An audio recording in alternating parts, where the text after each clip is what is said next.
आज रेवाच्या शाळेत साजरी होणार होती टिळक पुण्यतिथी।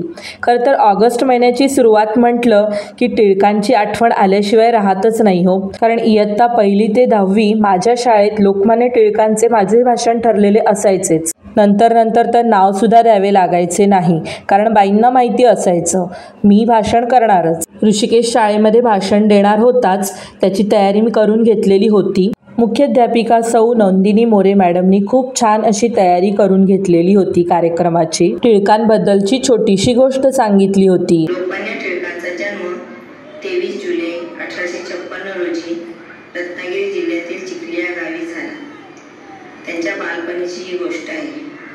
टिळक शाळेत शिकत असताना एकदा गुरुजी मग्न होऊन शिकवत होते।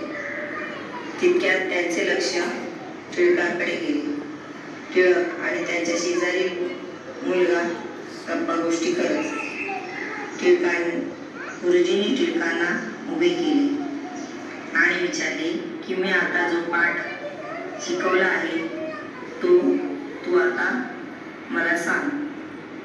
टिळक उभे राहिले आणि त्यांनी गुरुजींनी शिकवलेला पाठ पूर्णपणे सांगितला। आता गुरुजी त्यांच्या मित्राकडे वळले। गुरुजींनी मित्राला सुद्धा सांगितले की आता मी जे शिकवले ते तू सांग। मित्राला काही ते सांगता आले नाही। त्यावर गुरुजी म्हणाले, म्हणजे टिळक गप्पा गोष्टी करत नव्हते, तूच बोलत होतास। ऋषिकेशच्या भाषणाचा वेगळा व्हिडिओ मी टाकलेला आहे, तो सुद्धा व्हिडिओ तुम्ही नक्की पहा। आणि हा व्हिडिओ तुम्हाला कसा वाटला मला नक्की कमेंट करून सांगा।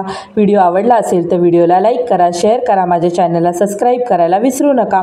पुन्हा भेटूया पुढच्या व्हिडिओमध्ये। व्हिडिओ पाहिल्याबद्दल मनपूर्वक धन्यवाद।